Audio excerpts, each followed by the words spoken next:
Bizarre is intended for mature, open-minded audiences only. If you are easily offended, we suggest you turn this wacky shit straight off. Werewolves of London. Good. Oh, good. We've already started drinking. Good. Oh, my God. I've been drinking since I got the news today. Oh, my gosh. Eventually, I'll find other ways of coping and or filling in those. My schedule right now is so bizarre because there is a lot of downtime. And all the meeting, no one wants to meet in a coffee shop anymore.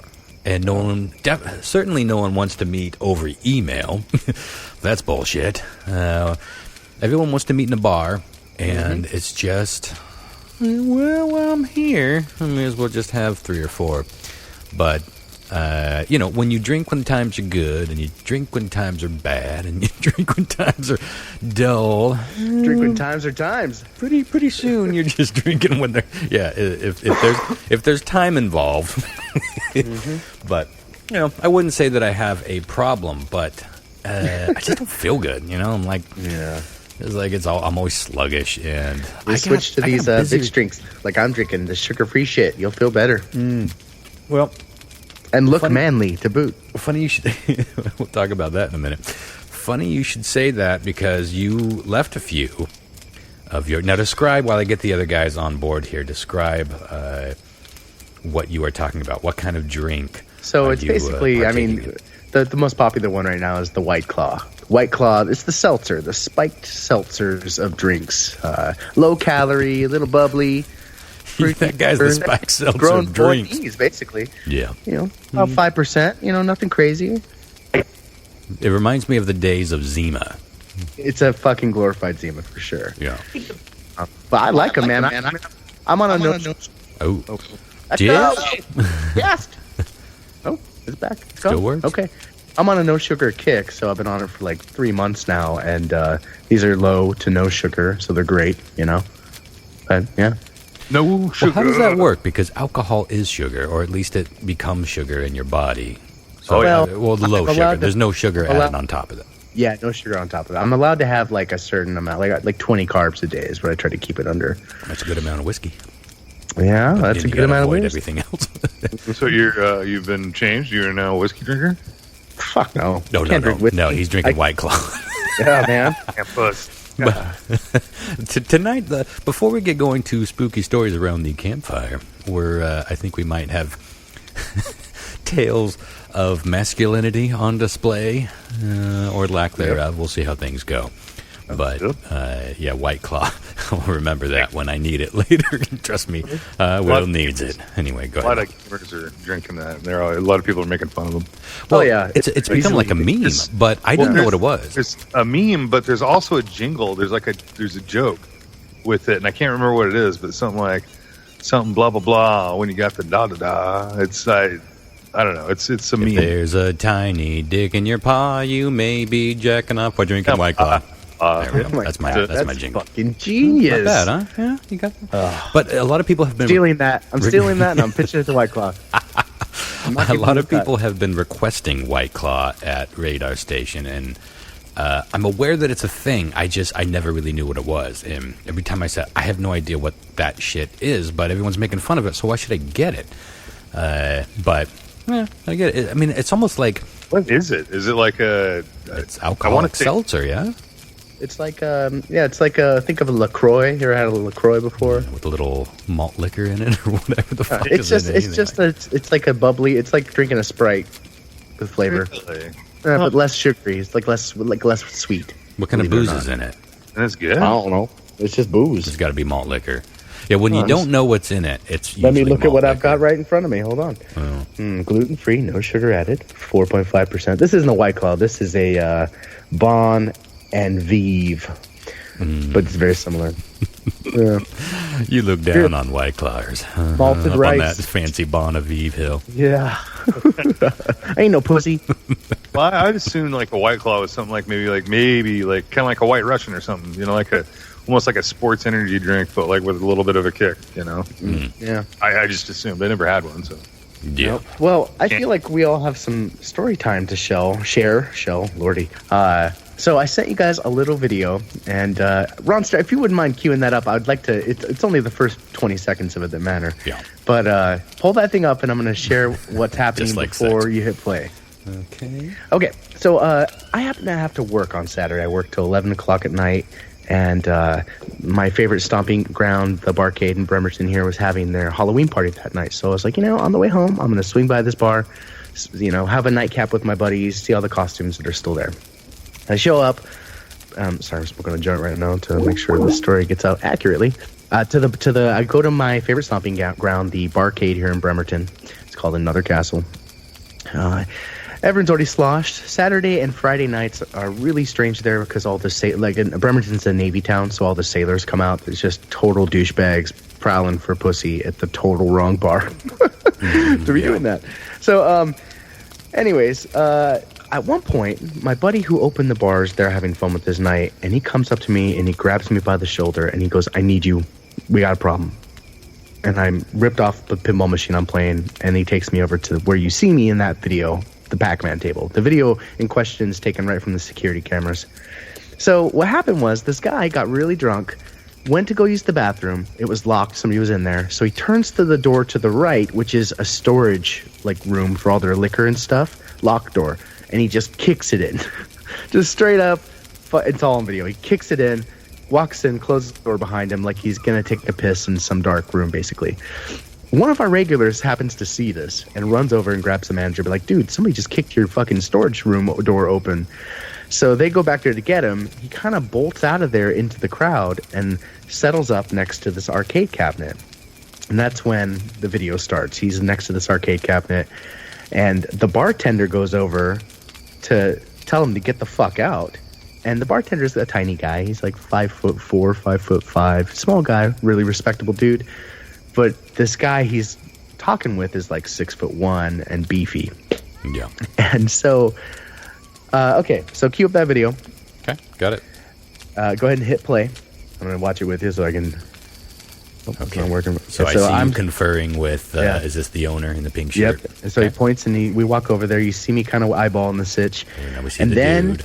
He puts his fucking hands on the bartender, like he grabs him.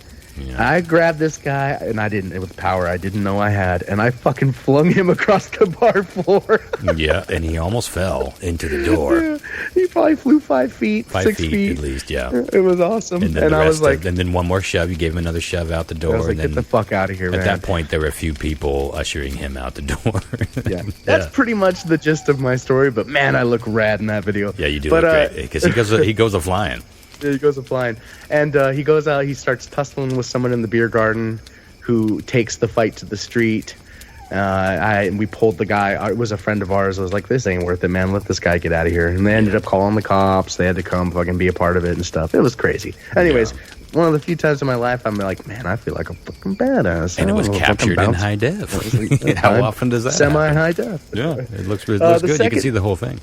The second thing that I thought was really kind of cool was the very next day I came back to the bar to do league practice with a buddy of mine. And she's hanging out, chatting with me. We're having a good time. And these two guys walk in. Not the same guys. And they look nice enough, and they're chatting with the bartender, and they're like, "We don't come here enough. This is a cool place." And I happened to be right there. I was like, "This is a really cool place. You should spend more time here." And the guys the guy I said that to kind of turns slowly to me, and I see the smile on his face kind of disappear, like something's happened. Something like he heard me, he saw me, and something registered within him. Mm-hmm. And I was like, and he goes, "Excuse me, is your name Christopher?" And I'm like, "Yes." And he goes, "Christopher Hart?" Christopher and immediately F. Hart? Yeah, immediately my friend's like, "Uh-oh." And I'm like, yeah." And he goes, "I don't want to sound weird, but I've been listening to your podcast for like 10 years, man." It was a Christopher F. Hart thing. I couldn't fucking believe it. I was like, this is the first time that's ever happened to me. He recognized my voice and pegged me to the podcast. That's amazing. And I got his name twice, and I can't fucking remember. I was like, I'm going to give you a shout-out, so I'm really sorry. It was a busy weekend, to be fair. On Facebook or something, I'll give you a proper shout-out. I was like, I want to say it was Scott, but I don't think that's right. Yeah, but why guess? Fucking cool guy. I thought that was that's never happened to me in 10 years doing this, so... Yeah, it's only happened to me a couple of times. But it is...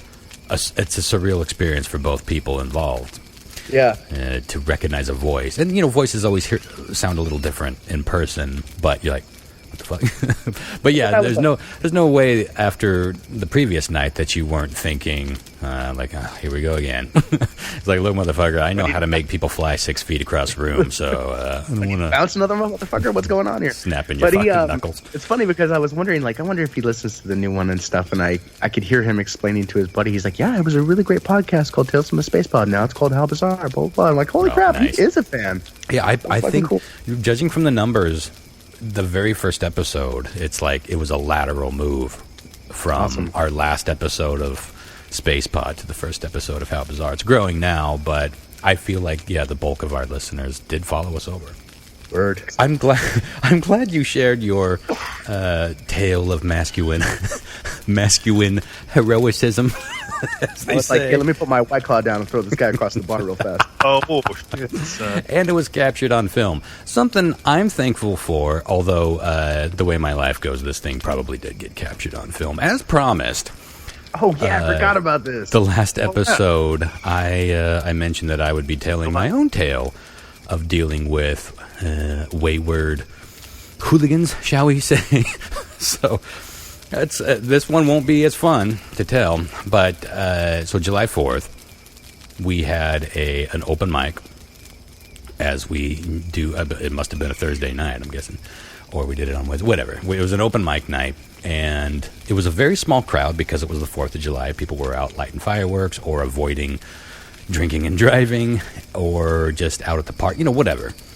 They weren't really inside. We had maybe 15 to 20 people there, but it was a really fun night. It was like a good small crowd, and we were all playing music, and my brother was there, and we played a couple of tunes, and it was just a fun night. And we were like, well, let's close up since it's so early. Let's all get out of here and go down to the park to watch the fireworks display.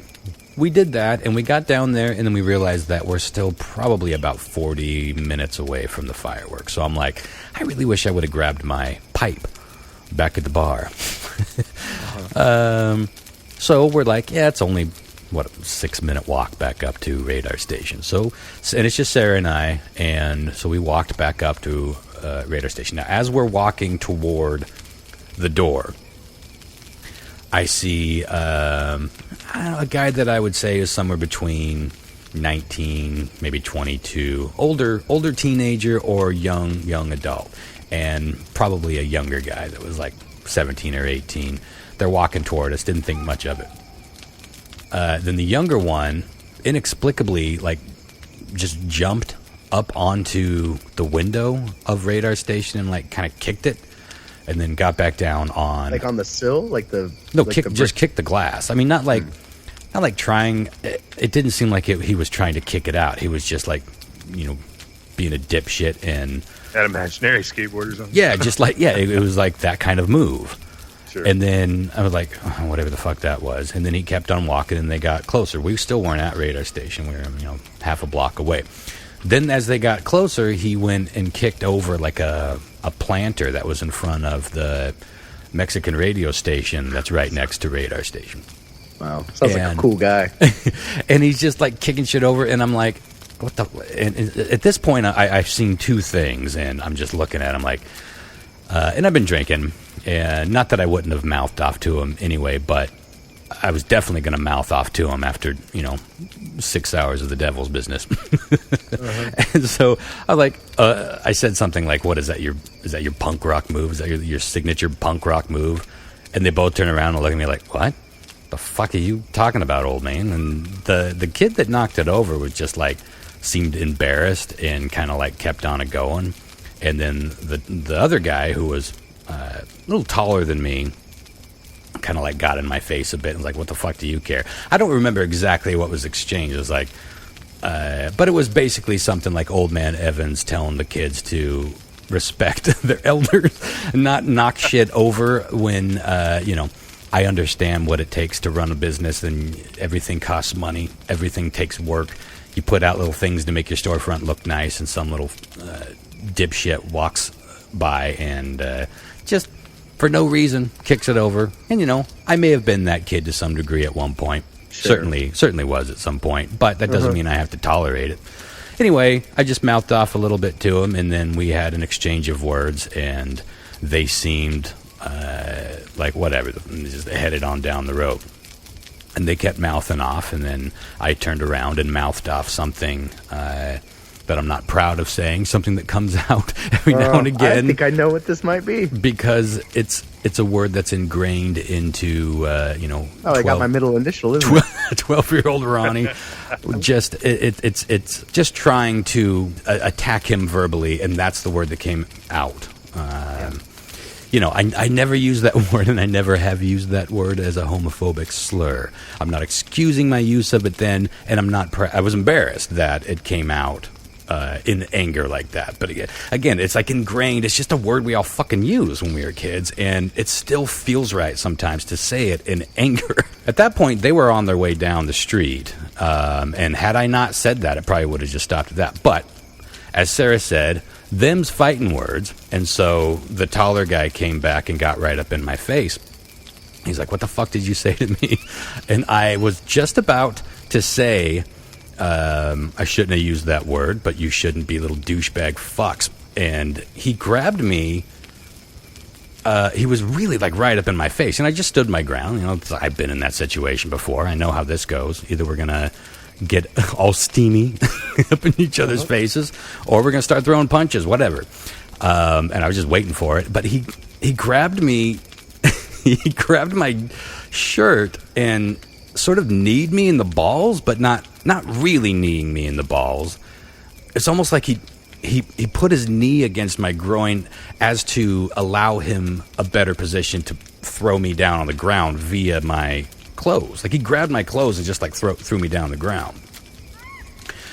Now, as anyone can tell you, and you don't have to have experience in these types of altercations, but anyone who has been in that type of situation can tell you the last thing that you want is to be on the ground looking up. Did he throw you on the ground? At your angry opponent. He didn't throw me. He just like tugged me. Like he put his knee in my groin and it sort of like bent me in half, and then he pulled me to the concrete. And I was like, "What the fuck is this? Like, this isn't fighting. This isn't dancing. It's some it's some in-between world that I'm not quite familiar with." And it was a terrific move, because I went down faster than I knew what was going on, and I caught myself with my hand on his dick, on the pavement, and I do believe I might have actually broken my finger in that second, because we're 4 months later, and my finger is starting to grow crooked, and it still hurts like a motherfucker.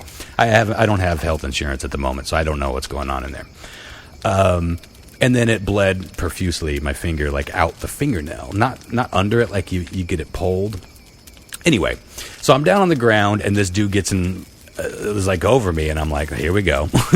It's like, well, this took a turn for the worst. And is Sarah just sitting there in horror at this point? No, Sarah is just sort of doing that thing about 10, 15 feet away, where maybe a couple that you're friends with are fighting and you want to pretend not to. She's looking away. She's like looking away. God. And just like, what am I just browsing a window? Take a peek back here, see what's my boyfriend's on the ground. That taller guy's standing over him and threatening. Well, what do we got right here? I'll just check my Facebook here. It's like, this is here. Not that I would ever expect her to get involved. Set my marital status to single. Yes, it's like, well, we may as well hit Tinder while that failure's happening right over there, about 12 feet away. And so I'm like, okay, here we go. Kick me in the fucking head and be done with it. But he leans over me and he's like, one fucking punch and I can destroy you.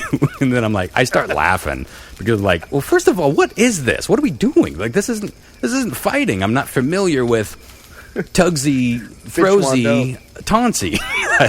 I have not played Throwsy, Tugsy, Taunsy, but the dude has every opportunity to kick me or punch me, but he didn't. And this was my first clue that he didn't want to hurt me. He wanted to get the old fuck that was embarrassing him in front of his friend on the ground so he could run away. And run away he did, but not before. So he yelled something like that. It was like, hey, one fucking punch. And I'm like, well, fucking do it. But as I'm pulling myself off the concrete, I I thought that we were just going to have another round, but he just grabbed my hat that had fallen onto the sidewalk, and he like just bolted down the fucking street. And I stood up and I'm like, why are you running? Like, I yelled it twice, like, why are you running? you had me on the ground. There was a split second where I looked at Sarah and I was like, I have to chase him. Help. Like, I have to. And she's like, and I'm like, fucking, who am I kidding? I'm 44. And I learned what 44 versus 22 is in real quick. Now I'm a fairly active and strong guy, but I'm not 25 anymore. Because I should not have gone down so easily. Like, I feel like no matter what technique was used or what confusion or how drunk or tired I was, I should have not gone down that easily. I think those are probably Sarah's thoughts too. He's like, damn, he shouldn't have gone down so quick. I gotta look at my Tinder. Anyway, Tinder.com. Mm-hmm. Maybe like the thought of what you're supposed to do in a bear taxi, you just kind of go in a cradle. As I was standing up, I'm like, give me my fucking hat back, bitch. And he's like, nope, it's mine now. And he went running down the fucking street, and those kids bolted. Like, they didn't stop. I just stood there, like, on the corner of the avenue, watching them run into the dark of the night. Like, just flying. And I'm like, this was one of the single most weird altercations I've ever been a part of. It wasn't really a fight. It was, I guess you could call it a tussle. And in the end, the dude stole my fucking hat. You know, I can just see, like, 6 weeks from now when you're in the Wenatchee world for one thing or another, your picture's in there, and they're, like, walking past a newsstand, and he's like, hey, I beat the shit out of little fucker one time. That's my brother. He's like, no way. He's like, yeah, look at my hat. It's the one he's wearing in this photo they used from last year. Clearly before July of 2019. It was a great hat, too. I wonder if he's got like a trophy section in his parents' room, and he's like sitting there and he's got your hat next to him. I wondered that too. I was like, what did he do? Did he jack off into it? Did he just shove it in the first garbage can that he came across? I'm trying to think what I would have done in that situation. But ultimately, it was like, playing it back. Within minutes, even though I knew that my hand was pretty fucked, and I knew that I had just had a very good and stern wake-up call about where I am in my timeline, right? Like, I have never, ever been in any altercation where I didn't beat the shit out of somebody. Ever. I've never had my ass kicked, except by my brother, and that was when I was a little fucking kid. He wised up when I got bigger. And not that this guy kicked my ass, but I never would have guessed that that's how it would have gone, me being on the ground looking up. And even in that moment, I remember having time to think, honey, you're getting older. What are you doing? Just let the kids kick over the little plastic planter. And you remember, we were talking about something. Oh, those dipshits in the theater that were mouthing off. And it's like, I yelled, shut up. It's like, I don't know why I have this in me. I don't know when I'll learn that it almost never pays. Certainly, the older I get and the more my bones turn into Triscuits, apparently. I need to just let shit go and not try to be the guy to, especially in this scenario. It really wasn't that big of a fucking deal. The kids are just being dipshits. Yeah, but sometimes you got to be the one to try to maintain some fucking societal boundaries. You know what I mean? It's like, I guess I don't know what it is. But sometimes you just got to say something. You feel compelled, right? Like I felt compelled because I've gotten to know those people. I have put so much of my heart and soul and money into making people appreciate what I'm doing down in that space at Radar Station, and it's to see some. And I've had people walk by. One of the very first signs that I ever painted for Radar Station was like a 4 foot tall. It was like this big robot, and I was really proud of it. It looked super cool. It was this robot that you could see from half the block away, and the first day that I put that thing out there, some dipshit walked by and tagged it with his Sharpie, and it's still on there. It was the very first day that I put that thing out there, and I watched that happen, and he disappeared down the street before I could catch up to him. At that point, I probably would have had enough energy to beat the shit out of him. But post 3 years of Radar Station, I just go down. All you got to do is tickle me with your knee and tug on my vest, and downsy goesies, apparently. I will say this. It was a wake-up call for many things, but it got me doing push-ups again. I was like, Yeah. what has Meet him waned again, motherfucker. in these This has arms? been doing 15 push-ups a day, bitch, since we met. Oh, shit, bitch. I'm up to 17 now. I've been doing it for like 2 months now. But no, really, I did. Not so that I can fight kids, but because it was like, I shouldn't be that weak. I shouldn't be this tired and vulnerable. And there are ruffians about. I can't throw someone 6 feet across a room in a barcade. I would be hiding behind the Donkey Kong now. And maybe You that's were the that guy. smart move. It was an opposite story. It was a tale of two cities for us, really. You were. Wasn't it one of us was indeed? the thrower, and one of us was the Cower. the grower and the cower. No, I was just the whole sucks. thing was like a Simpsons. It was like some altercation between Bart and the gang, the kids. I can't think of any of their names, but I got your hat now. Motherfucker stole my hat, and ultimately, like I've been on the lookout for that guy. yeah. And it just depends on the mood that I'm in when I find him. But I hope I'm in the mood to like go up to him and apologize for throwing that one word at him, and hopefully maybe having a laugh over the whole thing, or breaking his goddamn nose. I can't. We can't know. I can't fucking know. I could just see you fucking cranking him one. He falls down. He looks up. You been doing push-ups? And you're like, finish me. Finish me like I should have finished you on July 4th, 2019. I will say this. I am super glad that as far as I know, none of this was captured. Oh, man. I am the opposite again. It'd be right there with my bathtub picture. You getting thrown to the ground by a little kid? It would. I might rather the bathtub pic come out than Ron Oh, loses. man. Well, to- I am sorry that happened to you. It's kind of just unfortunate all the way around. But again, it gave you some perspective that maybe you were missing, you know? Yeah, it absolutely did. And like I said, the second I saw them running down there, I turned to Sarah. I was like, I gotta chase them. And then I maybe 30 seconds, I'm like, okay, let's just stop and think about what happened. And I saw the What's the humor in best it. possible outcome here? Yeah. Yeah, and I saw the humor That's in it true. immediately. Like I was laughing about it the rest of the night. And I knew that once again, I've got another fucking story that's not necessarily complimentary to the Ronster, but is worth telling. And that's the only time I've told it. So there it is. Hopefully I don't have to talk about it ever again.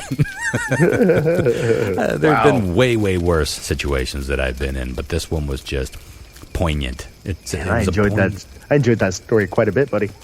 Yeah, Around this campfire, this digital campfire. digital campfire, and Godspeed with my favorite hat, you motherfucker. And It sucks being humbled, man. That's what- for sure. What's that? I said it sucks being humbled. Coming Yeah. out of surgery.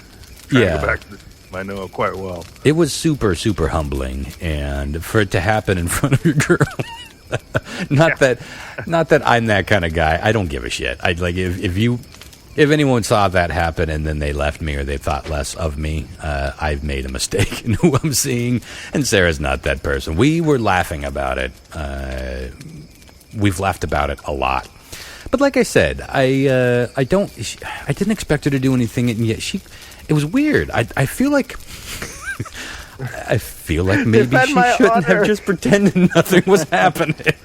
But she did say later, "It's like I was just afraid you were going to get stabbed," which is a real possibility. It's another thing, Yeah. another reason to not put yourself into those situations. You know, it's like John Mark said.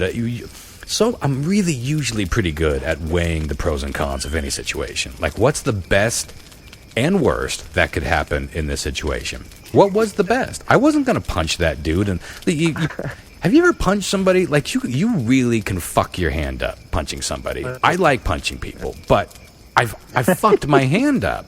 I blame a lot of my hand issues on punching people and punching things in general. When I was younger, I punched a lot of things. I had like pent up Punchy. anger. Yeah, I punched shit. And I know there were a few times when I was like, ooh, that made a sound, and oh, that's swollen for 9 Punchy days. Ronnie, they calls him. Punchy Ronnie, they called me. Got me worked up. What put they on your used to. Limp Bizkit and went to town, right? Now they call me Sidewalk Ronnie. No, look. Ooh, look, Orion. Boom, penis punch. That's what I should have done. I remember you punching, when we were kids. I remember you punching a fucking cinder block. You're like, Yeah. watch this. Won't even hurt. Pop, pop. I'm like, Yeah, that hurt. it hurt. And it didn't hurt, but I could tell it hurt. Well, it didn't. But see, it did. There's a thing. I have a very, very flat punch. I'm making a fist right now, and when my fist is in a good punching position, it's so fucking flat, like the back of my head, that it's dead on. And as long as you get it with that second knuckle, I can crack skulls. But if you're punching, a cinder block, you gotta go square on. I just keep thinking about what's going through Sarah's mind during this whole thing. And like that moment where you look at her like, I gotta chase him. And she's probably just like, does he not remember 30 seconds ago getting thrown to the ground by this child? It's like he does have a traumatic brain injury. No, honey. You got him. You just stay here safe and sound. You would have kicked his ass, baby. Yeah. You let him go. He's a child. Don't hurt him, baby. None of this is how we talk to each other. But I'm holding my fucking middle finger up, and it's crooked, and it hurts bad. It really hurts bad. But so live and learn, folks. Pick your battles. And there are times where it's tough because there are times where you just gotta stand up to something. I would say 9 times out of 10, you don't have to stand up to it. Just, like I was just kind of fueled by alcohol, and I've been angry a lot lately. The stress of my life has been anger-inducing a lot lately, and I think that I've got a shorter fuse and a smaller portion of my brain for reasoning. You know what I mean? It's like I may be a little more lash-outy these days than I normally am. But but I'm quick to recover, and I'm quick to find the humor in it. And yes, there are pros and cons to being humbled, and I was deeply humbled that day. Yeah, that was fantastic. But yeah, it's become a joke, and Sarah and I it comes up quite a bit. Usually during sex. That's right. You fall to the ground. I want you to fuck me up like that kid did to you on the sidewalk. Oh no, that's not going to work. He did fucking knee me in the ball. You know, I don't think I've ever taken that approach. No matter what physical altercation I was ever in, I never went for the nads, and he just went straight there. And I'll say this: if all is fair in love and war, then the kid made the right move. And but I wasn't planning on punching him. I wasn't planning on fighting. I was going to mouth off to him right into his face because he got up in mine, which is the first time that I realized that he was about a foot taller than me. That's an exaggeration, but he was taller than me. Anywho, so there you go. A tale of two masculine displays, I suppose. One through a ruffian 6 feet across the room and saved the day, and the other just, well, that's classic Ron, right, baby? Well, rest in peace, Ron's cool hat. Yeah, rest in peace. Who knows? Maybe he took it home and he's waiting to run into me too. These weren't bad human beings. and like, we weren't necessarily bad human beings. We were just being dipshits. And, we deserved it when someone called us out on it. But I just didn't help that cause. So, sorry, humanity. These kids are only more emboldened by their wayward tomfoolery. It's like, you know what? I'm just going to go around fucking with everything. Because you get a hat out of it. And a cool story. Well, what you guys got for spooky stories around tonight's Campfire Halloween extravaganza? The most beautiful time of the year, is it not? So did we? I remember that we talked about the Starvation Killer on Tales from the Space Pod a wee bit ago. But did we discuss the Seattle connection? I don't remember the Starvation Killer in general, so I don't. If we're going to go down a story, give us a little summary and recap. I think her name was Linda Hazard. It was Hazard. Starvation Heights. Yeah. Starvation Heights. We had Starvation Heights. Yeah, I remember that story. We did a whole podcast or a whole episode about it. But I recently saw a story in a local newspaper that was talking about the local the connection. Well, it was the whole thing was local, but anybody who's from the Seattle area knows about Ivar's Seafood. and it's a very famous local fish and chips and kind of clam chowder sort of restaurant. Yeah. Apparently, Ivor Hagelin's mother was her first victim. No. Yeah. Really? Yeah. So she was being treated for, I think it was like, it came out later that she actually had stomach cancer, and that was one of the reasons that originally this Hazard woman did not get indicted. But so she starved her over 50 days.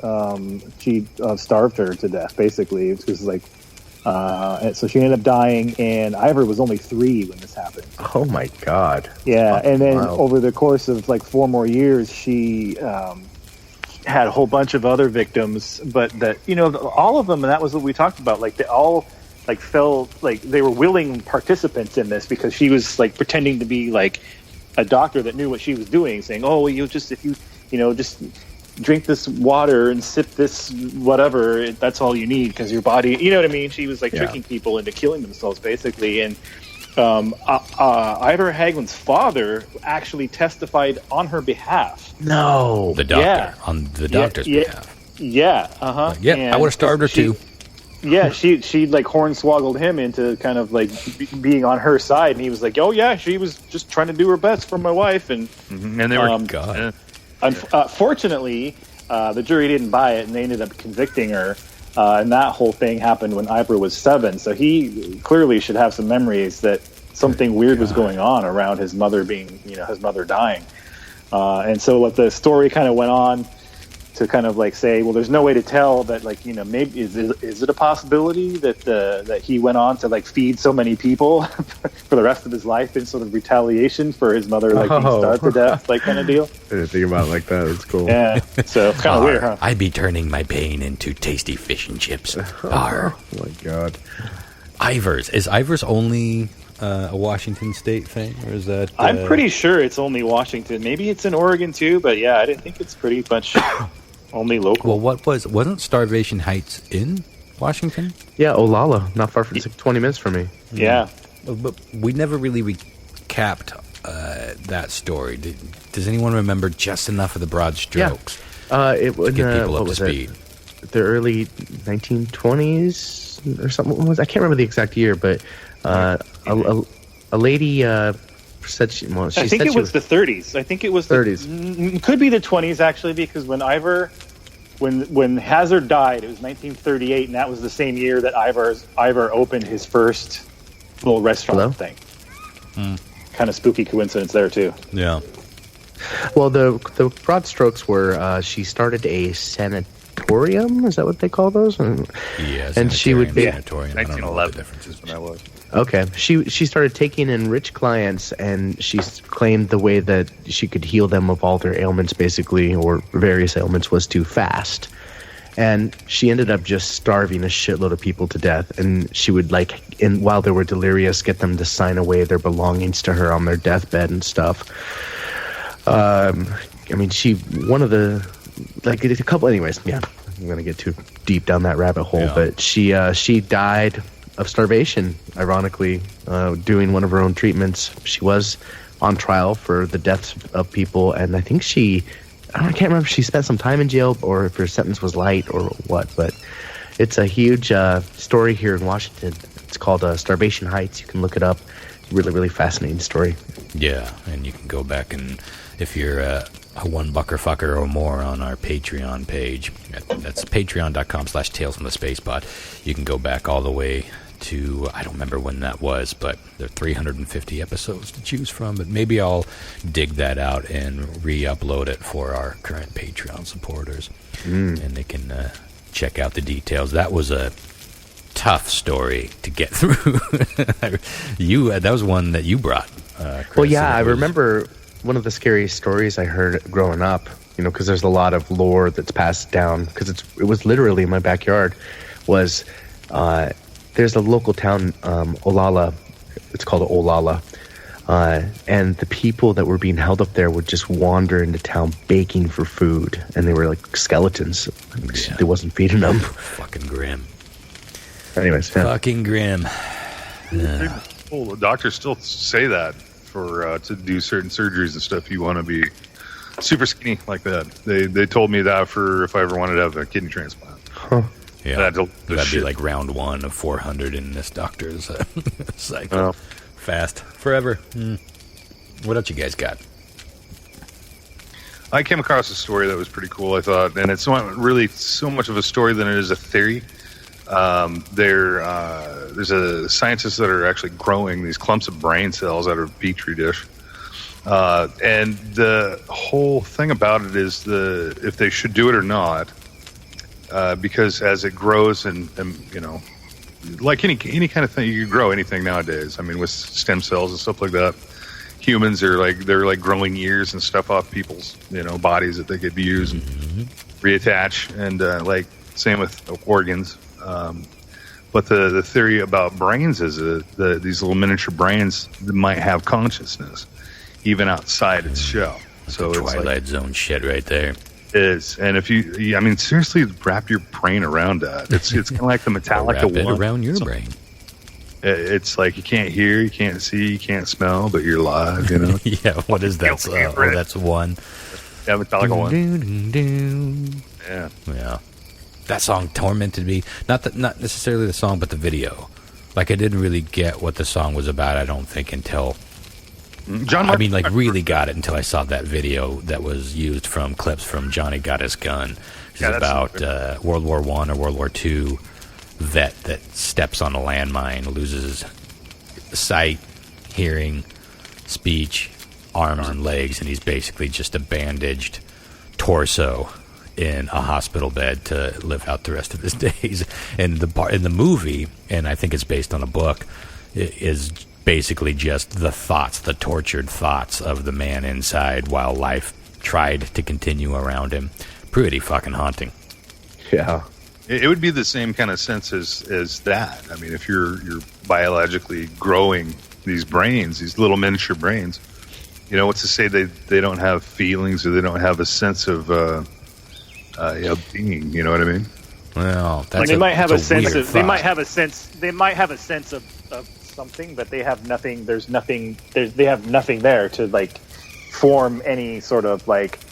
They don't know. You know what I mean? They've never seen anything, never heard anything, never felt anything, never tasted anything, never touched anything. So they have like nothing.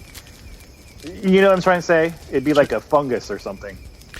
This is really fucking with my head. This might bring it up. It's even less. Well, it's like we talk about the AI thing, you know, like how we build these robots that may start feeling and thinking, but I think it's way more sad and way more interesting to think about a brain that could, because no matter what we feel physically and no matter what we experience physically, like I think we can all agree the real pain and agony and weirdness of existence is what happens in our brain, right?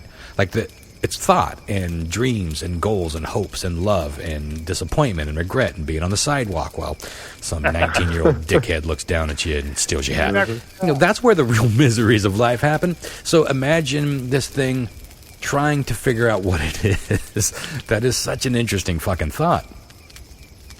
And really sad and creepy. Yeah, maybe we ought not be creating brains, because brains, you know, we did an episode on Tales in the Space Pod on dreaming, and that was the first time that I really dug into a lot of the science, the known science and fringe science of how our brains work, and what a lot of people theorize dreams is just a defragmenting of all the garbage that we put into it every day.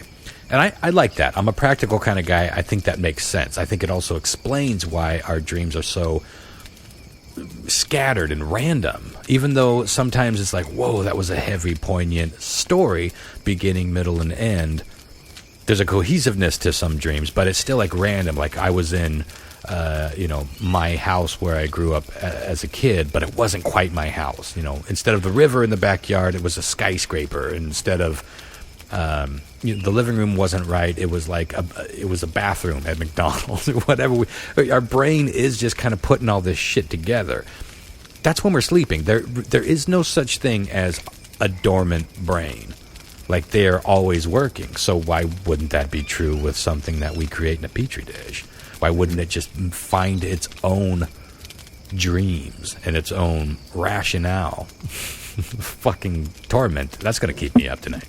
Right. The only difference being, though, is that if you'd never had any sensory organs or any like consciousness to compare what you were experiencing to a different state of being, you would have, you know what I mean? It wouldn't be like, oh my God, this is so horrible. I'm in this situation. You wouldn't have any sort of way to.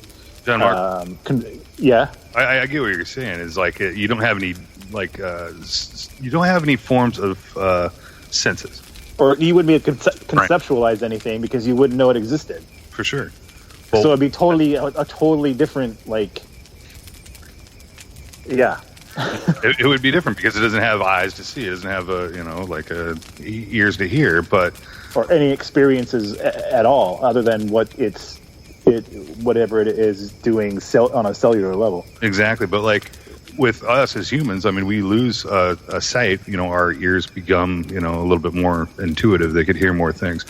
What if our brains in itself has its own thing that we don't even have, that we don't use day to day, like our sixth sense? What if that brain actually has enough substance just to grow its own thoughts, like telepathically? Like what I'm saying is, it would be completely different than how we think of things and what we like, how we think of consciousness. Yeah. But the only thing that actually teaches your brain is little tiny fibers of electrical, synaptics. That's how it works. You cut your finger. It's just little nerves, that little electrical joilts that go into your brain. And Well, I'm not going to knock you because I don't think I can get those words out either, but you sound like the drunkest brain surgeon I've ever heard right now. I would not be able to get those out either. But I have a hard time talking these days. I understand, buddy. For what? But Well, words are tough in general, Yeah. especially fancy words. But it's an interesting. I'm just saying that without you don't need to have eyes or ears to be able to function as an organ. Sure. It's So you never know. It's really intriguing. It's intriguing to think what you would do with only thought and thought that was not pre-informed. I mean, think about. No matter what your upbringing is, there is an upbringing. There is an environment and something around to guide you or teach you or, you just learn from by watching. But if you don't have any of those other senses, like Klaus said, like, what do you do? What kind of creature do you become? What kind of dreams and thoughts do you have? Yeah. Well, thanks for ruining the next several nights of my sleep. You're welcome. It's almost a philosophical thing, right? It's like it's like science and philosophy mixed together. It is, to I'm having a hard time trying to come up with the words to explain what I'm trying to say too. So it goes both ways. Yeah. Well, the tiny brain would not understand you anyway. That's true. Hold me closer, tiny brain. I had another one that it was fun. I wanted to bring to all of us, so I'm going to send it to you. And the topic itself is just basically how people are selling oddities on eBay and like the haunted stuff. And I know we talked about it before, different stuff being sold on eBay. I think we discussed stuff like what was it? Holy relics. Like people like sainthood people, like they'll chop their finger off and then sell it. That's right. Yeah. Most like churches. Yeah, saint digits. They keep it in the church and stuff, but somehow, some way, it gets out to the public and it gets sold on eBay. I've seen them, and you can actually search for stuff like that. But this is here's a graphic. I wanted to share it with all you guys because I wanted to go through them all without just spoiling a few of them because they're all so good. Mm-hmm. Haunted spirit feline figurine. Do you like named that? Simba. Yeah. She's all stretched out. Yeah, she's all stretched. Oh my, that sounded really different than. She's all stretched out. We've all been there, and we've all partaken. Am I right? Let's see. We got a haunted spelled pirate ship. Is that how we like? If you put a spell on something, do we call it spelled? I've never heard that. It's supposed to give riches beyond your beliefs. Money, if you want riches, this is a genius. Okay, I don't see any bids on most of these. I was about to say I'm in the wrong business, but most people aren't. Well, some of these are. Actually, there's one doll here that went for what was it, 5,000 something, $5,600 on 15 bids. And it was just it was marketed as a haunted 16-inch spiritual doll of Vessel Super Natural Paranormal Power. I just got to the Chris's favorite. Of course, it's a fucking cat. Here's a good one. Haunted fedora ripped off the soul of a 45-year-old man as I pushed him to the ground. Oh, it wasn't ripped off the soul. It carried the soul away, for I had no more use for it. Going for $7,000. Yeah. 27 bids. Okay, one haunted coin. Very active. Makes wishes. Fun and magical. I'm listening. It's only going for $3.99. You can't afford not. Right. I mean, if it makes wishes, and it's very active. Dude, this seems like a good racket if you can find the right object to. Oh, for sure. And you can tell, like, a lot of the Dummy to pictures and buy it. stuff. They're, like, they're taking over top of Ouija boards. They're supposed to be looking really scary and creepy. Should have sold your kidney on here when they took it out. Haunted kidney. I still have my fistula, my chest. Bring bad The haunted things. fistula. I like how the teddy bear one is so lazy. It's just vintage haunted plush teddy bear. Like, they're probably just selling a vintage teddy bear that got no action. They discovered this phenomenon and added haunted into it. Although the description here is used, the bear has no damage to it except age. Please view pics. Please read description. Well, when I wish I could read the entire description there. The funny one's the corn man. The corn man looks like it looks like a mask. It looks like an ashtray. Mm-hmm. I mean, you can't click on the picture, but it looks like somebody's holding up the ashtray, like in a cornfield. From far away, it looks like Dr. Zaius from Planet of the Apes hiding in there. A little bit, but like it looks on the small picture, it looks like an ashtray. Yeah. Oh, yeah, I see. They do have multiple pictures. Haunted spirit doll with Vessel Supernatural Paranormal Activity. Yeah, it's not a bad... that clown one. It's kind of creepy, right? Well, some of these are just good works of art, like interesting... Sure. To me, though, the creepiest dolls and the creepiest clowns are always accidentally creepy, right? It's not... Anyone can paint or... paint creepy clown makeup or draw a super, like, crazy-looking psychopath clown and create a doll that looks evil and haunted. But it's those ones that are accidentally spooky that are really spooky, right? Mm-hmm. Like the ones that they sold in stores and we're all like, what the fuck is that? Who decided that was a good idea? Or clowns that are genuinely, I should say, there to make the children laugh. But you're looking and it's like, something ain't right with the dude under that makeup. And that fake smile makes me hollow inside. Those are the ones that are creepiest. So some of these, they try to make them look creepy. And I don't know, it's more cartoonish. It's more on the nose. My favorite part of this whole story is like, you get the gist. It's people that are selling fake stuff on eBay that is supposedly haunted. And if you look right above the teddy bear one, there's these boxed out like snippets from the bottom of the thing, and it says, "I'm disappointed that nothing happened." It's one of the buyers, and the reply was, you had an item for less than 24 hours. It takes time. It takes time for somebody to steal your soul. Mm-hmm. And the other one says, not haunted. Not sure how they ensure spirits go to a good place. And at the bottom, she replied, she is as described. It takes time. Please be patient. All words I've used in the sack. Right? Yeah. eBay. My. I forget eBay patient. exists. Patient. It'll. I feel like eBay only... I know it's not accurate, but I feel like eBay only exists now for bullshit things. The same way like Amazon reviews. I feel like Amazon reviews only exist for memes. There are so many of these. Maybe a slow night in the not too distant future, I'll find some compilation of the best Amazon reviews. It's become a whole thing where people are getting in on just making people laugh, and it's just another way to make something go viral. That's how the Three Wolf Moon T-shirt became such a cultural phenomenon. That was great. One person just like made this review like, this is the most magical T-shirts of all the magical T-shirts. And it was just like this cheesy airbrushed a graphic of three wolves howling with the moon in the background. Anyone that doesn't know the magical phenomenon of the three-wolf moon, just look that up. I think that, as far as I know, that was one of the earliest examples of Amazon review tomfoolery, and then it just became off and running, But what I like about it is that this is like an Easter egg thing to some degree, because people will just find these random products and they'll leave this review, and it may take 4 or 5 years for anyone to read it and get what it is and share it, and then all of a sudden it's viral. But that's probably what happened with Three Wolf Moon. Nothing sold more T-shirts of that ridiculous print than that initial review. And I think at this point that T-shirt probably has like 500,000 reviews of everyone discussing their magical experiences and connections to that beautiful print.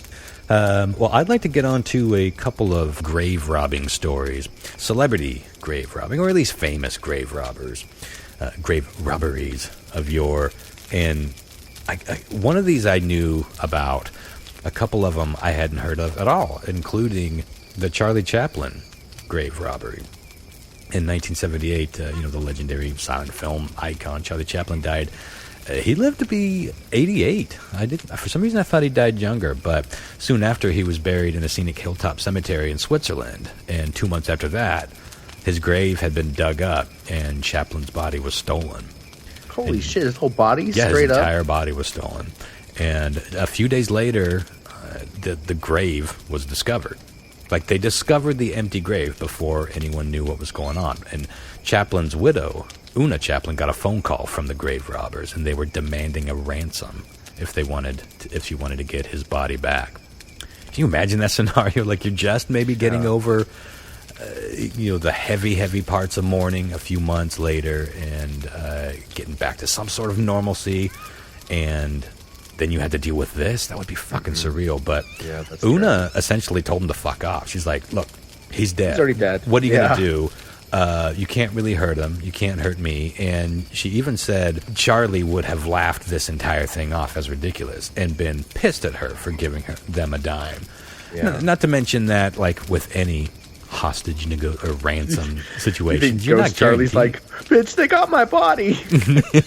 What about my tiny mustache? You're not even guaranteed to get the body back if you do give him the money. But she did go to police and say this is what's going on.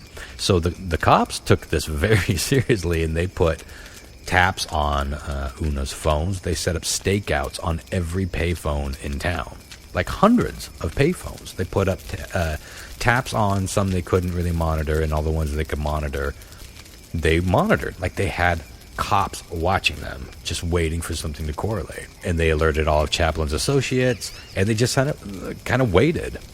And the robbers did call a few times, threatening to harm Una and Chaplin's young children. Una and Charlie married in the 40s, when Chaplin was in his 50s and Una was 18. Oddly enough, less scandalous back then than it would be today, but they had 8 kids together over the years. So there were still a few youngins, even when Chaplin was almost 90. But eventually the police were watching the right phone at the right time, and they were able to track down the 2 men, or suspects anyway at this point, and that was Gachto Ganev, who was, I believe, one of them was from Poland, one of them was from Bulgaria. The other one was Roman Wardas. They were both mechanics by trade, and once they were in custody, they both said that they were just desperate for money. They were political refugees from their respective countries. And they cooperated. They led the cops to a small cornfield about a mile away from Chaplin's home, and that's where they buried his body. Like, they reburied it to keep it fresh. And they said they had every intent in returning it. They just wanted money, and for some reason, that's what they came up with as a scheme. And they were charged with grave robbing, and we'll talk a bit more about the legalities with these sort of thing down the road. But Wardas admitted that he was essentially the mastermind behind the heist, and Ganev was given a suspended sentence. And Wardas ended up doing 4 years in prison. And he said he got the idea to do it from reading a story in the newspaper about another grave that was robbed, and the body, like, this wasn't grave robbery for jewelry or there are a lot of stories of people being buried with valuable things. this wasn't one of those things. It was a kidnapping of the body. And if you want your beloved to be returned to its peaceful slumber, pay us a chunk of dough, which, as it turns out, happened a lot back in the day. One of my very favorite. This isn't really a grave robbing story, but it's damn close. And it's amazing to me how many people don't know this story. And I may have talked about this. I must have talked about it to some degree, at least, on the Space Pod. But I'm bringing it here because I've been listening to a lot of this guy's music, and this is the story of the Graham Parsons body heist. It's a very famous and ridiculous body theft story. Now, this one didn't involve robbing a grave because the body never made it to the grave. And for anyone who doesn't know much about Parsons, he was, by most accounts, he's considered the pioneer of country rock and alt country. And, you know, starting with the Flying Burrito Brothers and later his solo work. It's such a common type of music now, but there weren't a lot of people. Before you had the Eagles, you had Graham Parsons and you had the Flying Burrito Brothers. You know, they were all at least coming up around the same time, but, you know, the Eagles were sort of a different breed. Where the Flying Burrito Brothers wore like these ridiculous, those nudie suits, you know, those big, like sort of Elvis-y country suits that had all the roping and the glitter and all that. These guys played Altamont, you know, between Jefferson Airplane and the Rolling Stones. Sometime I should do a story about Altamont. That's something that I've been fascinated with for a long time. 4 people died at that concert. 2 were run over in hit and runs, 1 drowned, and 1 was stabbed to death by the Hells Angels, who the Grateful Dead hired as security at this, what was supposed to be the Woodstock of the West, and it ended up being the end of the Flower Power days for sure. Wasn't it the Stones that hired them? No, the Stones were not fans of the Hells Angels. There's some amazing footage. I mean, I could be wrong. I'm pretty sure it was Jerry Garcia that hired the Hells Angels. Well, we'll settle this when we do the story. Goddamn it, we can settle it. Yeah, the Stones. the footage. There's that very famous documentary, "Gimme Shelter," which was filmed at Altamont. I mean, it culminated at Altamont anyway. The documentary was about the Stones. For anyone that doesn't know what Altamont was, it was a 1969 concert that was supposed to be, like I said, the Woodstock of the West. You had all these great bands. It happened at an old speedway, you know, several hundred miles outside of L.A., I believe. I'm not sure exactly where. I don't remember the exact location. But, yeah, and I'm 90% sure it was the Grateful Dead that hired the Hells Angels. Who were the Hells Angels? You know, right now the Hells Angels are kind of a motorcycle club. In those days, the Hells Angels were a fucking gang. They were a bike gang, and they were, you know, speed freaks for the most part. And the way that the Hells Angels were paid to run security at Altamont was by they were given free beer. So they were told to just get wasted and keep the peace. And you watch the footage, look up any song from Altamont, it doesn't matter what it is, you're going to see at least a couple of shots where the camera pans into the crowd and the Hells Angels are beating people into the ground with pool cues and clubs and baseball bats. And one dude during a Rolling Stones song, I can't remember which one, African-American dude named Meredith something or other. I can't remember. The details are fuzzy, but he, for whatever reason, he kept trying to get on stage, and the Hells Angels kept kicking him back. And then the last time he tried to get on stage, they beat him back, and so he pulled out a little handgun, and you can see that in the documentary. And then you can see a Hells Angel guy right behind him lift up a giant knife and bring it down into his fucking neck. No. It's all captured on film. In fact, that documentary basically ends, spoilers, I guess. It ends with Mick Jagger in the studio watching that reel in a little reel-to-reel editor bay. And he's just like, it's absolutely horrible. Like, he's like white. He's just like a ghost, like watching. He's like, this fucking, how did this happen? And he just like watches it again, and he's like, all right, and he just kind of gets up and walks, and that's the end of the movie. Fucking eerie to see you're watching this dude get murdered. It's grainy and it's fuzzy, it's not super graphic, but it's a very famous piece of footage. But the Flying Burrito Brothers were in the middle of all that, playing their sort of sunshiny heartbreak love songs. And by all accounts, that was like the most peaceful part of that entire crazy, insane day. One of the Hells Angels ended up smacking around a member of Jefferson Airplane. All this footage is on YouTube. It's very famous, very, very well-known disastrous concert. But and it's crazy to see Mick Jagger just sort of like standing there at the mic, just like singing, because he's always like dancing around and flailing. He was like, "This is fucked. We're in apocalypse now." And there's one really famous clip. You can look it up. I'm sure on YouTube if you put a search of Hell's Angel freak out Mick Jagger, you'll see this clip where this dude is just. It's a big burly biker dude standing right next to Mick Jagger, and Jagger's just kind of like looking at him like, this dude is shifting gears, and like the camera focuses on him, and this dude is just like, he's saying things out loud, and he's grinding his teeth, and he's just like, he's just going places, and he's about to do something fucking bad, and Jagger is freaking out right next to him, and yeah, it's a fascinating documentary, that whole story.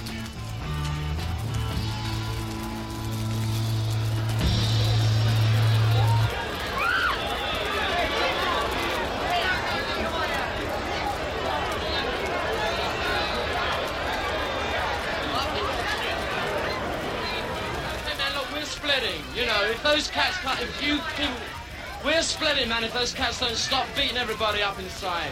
I want them out of the way, man. I don't like unity. The guy's got a gun out here. Hey, people! Hey, people! Come on, let's be cool. People, please. There's no reason to hassle anybody. Please don't commit it.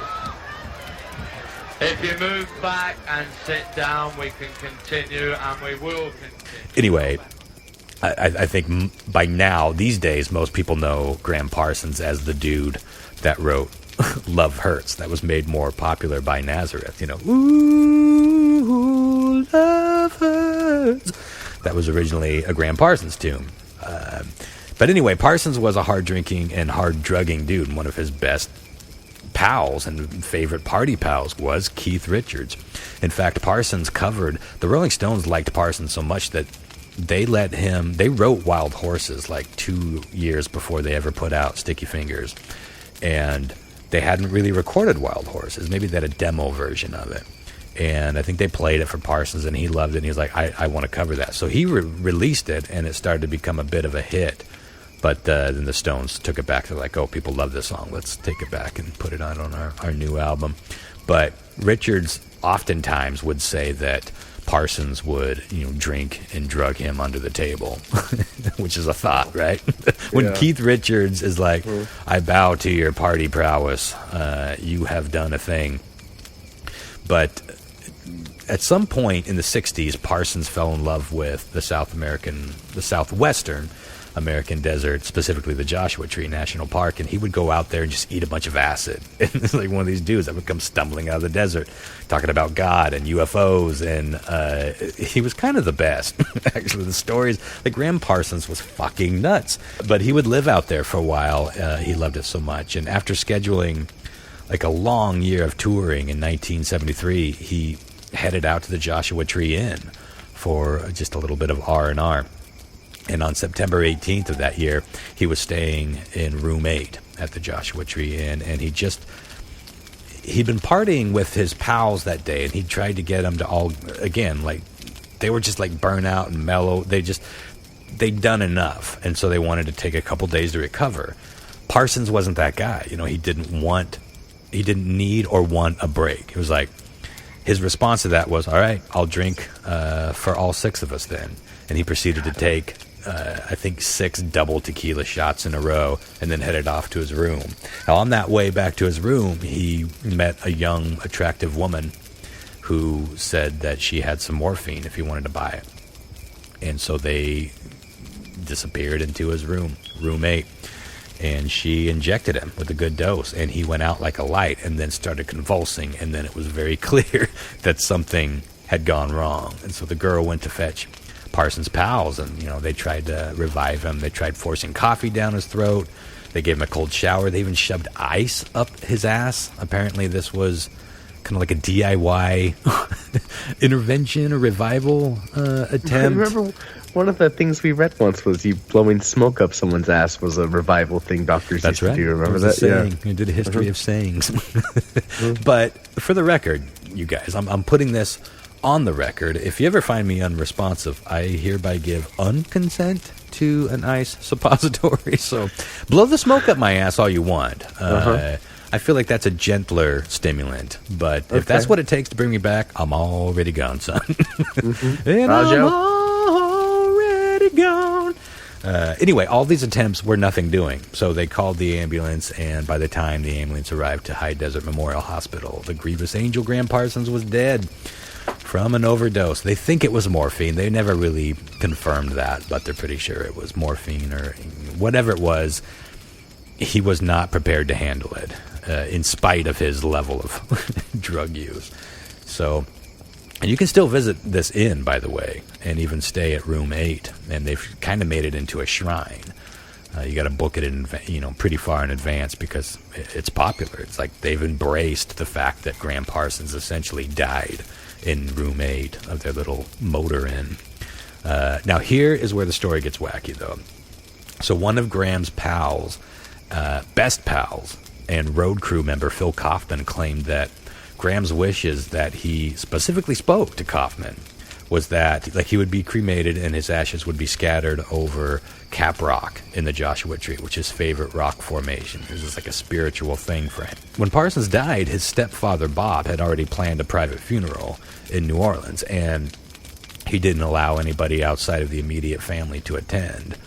And this was especially aggravating for Parsons' friends and fans because it quickly became known that Bob was going to inherit a lot of his grandfather's estate if he could prove that he had more kin that was a resident of Louisiana. It's a little bit complicated, but essentially he needed to be buried in New Orleans, Nolans, as they say, in order to get a bigger chunk of his grandfather's estate.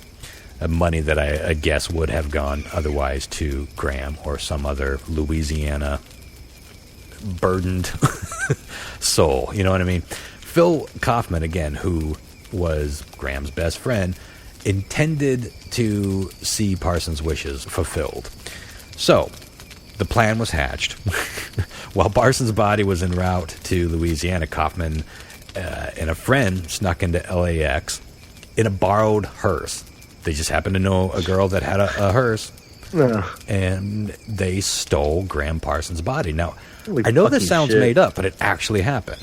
In a borrowed hearse, they basically just went in and they acted the part. And, this was a different time. In the 1970s, early 1970s, if you showed up to collect a body with a hearse and you looked the part and acted the part, they were probably going to sign the body over to you. You made a signature and you drove off with the body. Who was going to fake that? But so they got away in a bar. It's like there's a song in here somewhere. A borrowed hearse. These buddies were cruising down the highway toward the Joshua Tree with their dead companion in the back, and they drove all the way, or at least as close as they could get, to Cap Rock.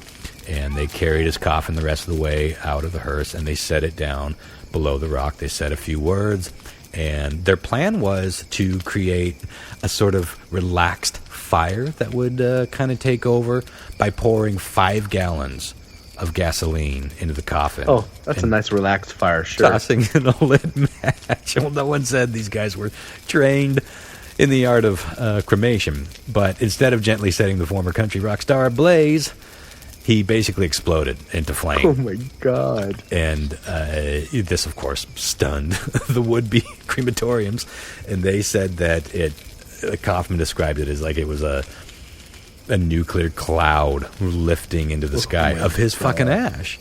Like straight up into the air, and it just gently sort of rained all over the desert and onto Cap Rock. And, exactly, not the way Graham would have pictured it happening, but the way that he wanted it to happen. Like they said, it was fucked up and gross and crazy, and we were breathing our dead buddy's remains, and there were chunks of him. You know, it wasn't just like poof, ashes everywhere. There were chunks of the body. It exploded. And they said even with all that in mind, it was like a beautiful thing. They saw their buddy's wishes, final wishes being carried out right in front of him. You can actually still drive out to this exact location of Cap Rock in the Joshua Tree, but for a long time, you could see the scorch marks, it was blacked out in this. It was like kind of like a little cave where they beneath Cap Rock. Cap Rock is really just a rock formation, and then there's this big rock on top of it that looks like kind of like the caps that I wear, and it just sits up there on top, and that's why it's Cap Rock. But underneath it, there's like this little cave formation, and that's where they had the coffin. That's where they lit it, and for years and years afterward, you could actually drive out to it and see the scorch marks, and scrape a little bit of his ashes off of the stone into a little tin and take it home for it, for a little souvenir. But at this point, later on, they ended up, you can't really see that anymore because so many people went out there to graffiti it, and that they had to sand the parks and rec. People had to basically sandblast all of that. They do that occasionally, so it doesn't really look like that anymore. But by this time, they figured out, by the other hearse, I suppose, probably showed up to the airport looking for the body. I was like, where's Mr. Parsons? Like, we got a problem. So it wasn't long after Kaufman, and I could never see a name of the other guy that was involved. It's just Kaufman and another friend. By the time that they were heading out the airport, it wasn't long before the police were called. So the police were on their trail this entire time. And they could even hear the sirens approaching after they blew up his body. So they got the fuck out of Dodge. They did what they set out to do, and they cruised on home. And the cops didn't catch up with them that day. But 2 days later, Kaufman and his friend were arrested. Now, oddly enough, they didn't have an awful lot to charge the men with because there was no law prohibiting the theft of the body. I mean, we mentioned earlier that the grave robbers, now there were laws in place about grave robbing, but it had nothing to do with disturbing or molesting a body. It was all about digging up private property, which belonged to the cemetery, and stealing whatever might have been in the grave, like jewelry or heirlooms or some sort of religious relics, whatever. That was where the laws were put into place. Had nothing to do with stealing the body. There were no laws in place about stealing a body. They couldn't charge him with that. So all they had to charge him with was stealing the coffin. They couldn't even get him from like eluding police because technically they did, it's not like the cops were like right behind them. They just skedaddled before they caught up to him. That's crazy to think that it's just no big deal. Yeah. So they charged him with stealing the casket and gave them a fine for $750. And the friend that loaned them the hearse to pull off the stunt actually paid the $750 fine because she was a fan of Graham's, and she was a believer in what these guys were trying to do. So she paid that, and so these guys didn't even have to pay the fine.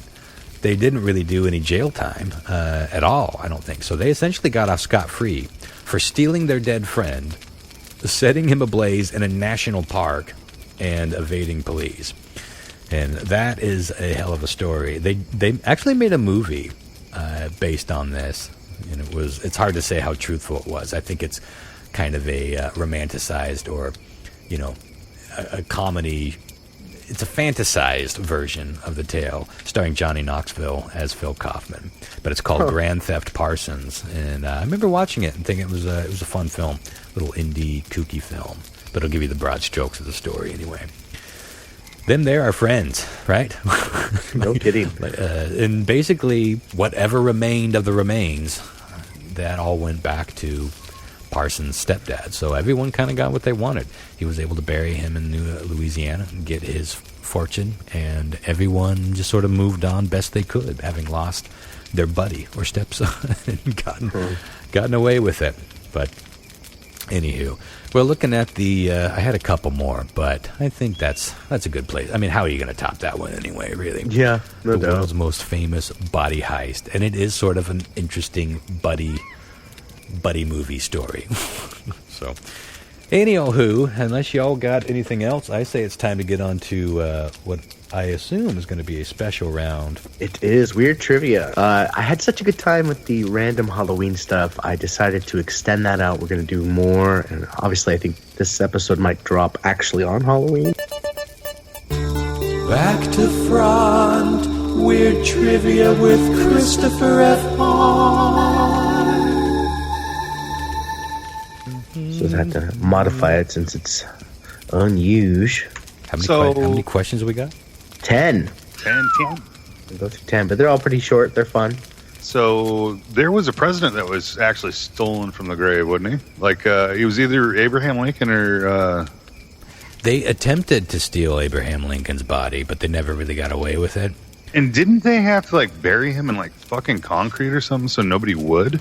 Yeah, well, that's one thing that was down the road on my list was that the whole practice of putting that concrete barrier on top of coffins has nothing to do with keeping moisture or weather or dirt out. It's to keep grave robbers robbing out. Yeah. Holy shit! Yeah. There was a congressman whose dad was a president and whose son was a president, which has never happened in history. His body was stolen and ended up in that was my last story that I was going to do. It ended up in a medical research facility. And there were two reasons that you stole graves back in the olden days. One, well, three, I suppose, that they might have jewelry to hold a ransom. Three, to sell it to medical facilities, including places like Harvard and Yale, and places that were upper crust and knew full well that they were buying stolen corpses. But they didn't have enough, there weren't programs in place back then to ensure that people would say, yeah, if I die, I donate my body to science. That wasn't a thing. So you had to steal it and sell it. But a lot of those ended up in the bodies exhibit. There are still, we talked about this years and years ago, there are still, they estimate thousands of skeletons or otherwise mummified and preserved remains in hospitals and research facilities and colleges, universities, that are straight up stolen or there otherwise illegally. That's crazy. Yeah, there's no provenance. How do you know? Yeah. All right, you guys ready to do some weird trivia, Halloween edition? All right. I like the enthusiasm. We're off to a great start. Okay. I'm so ready to lose again. Mm-hmm. Yeah, John Mark is just fucking dry entry in you guys. Bitch. Mm-hmm. Sploosh. Will steal my fucking hat when I'm down on the sidewalk. Mm-hmm. Love, hello. Yo, okay. The order in which your answer tonight will be John, Mark, Ron, and then Lyle. Let's get right into it. Question 1. According to legend, if you have a unibrow, tattoos, and a long middle finger, you might actually be one of these monsters. Oh my. Is it a vampire, a werewolf, a witch, or a golem? Is it golem or golem? Golem somewhere in between. Or a golem. My precious. That was bad. John Mark. Smeagol. Unibrow, tattoos, and a long middle finger. Unibrows, tattoos, and a long middle finger. You might be a vampire, werewolf, witch, or golem. Yeah, we're going with golem. I'll say witch. Okay. Ronster? Yeah, I was leaning toward witch at first, too, because I feel like the witch's finger is a phrase. But it could be wrong. And the unibrow thing, that's Harry. I'm going to go with werewolf, just to contrast. Mm-hmm. Lyle? Mm-hmm. Mm-hmm. I'm going to have to go with a vampire. Good. Yeah. That's perfect. All right, man. Okay, question 2. When it comes to making spooky movies, in my opinion, few do it as well as Tim Burton does. Of the following films, which movie was not directed by Tim Burton? Is it A, The Nightmare Before Christmas, B, Corpse Bride, C, Beetlejuice, or D, Frankenweenie? John Mark? I'm going to go with Frankenweenie. All right.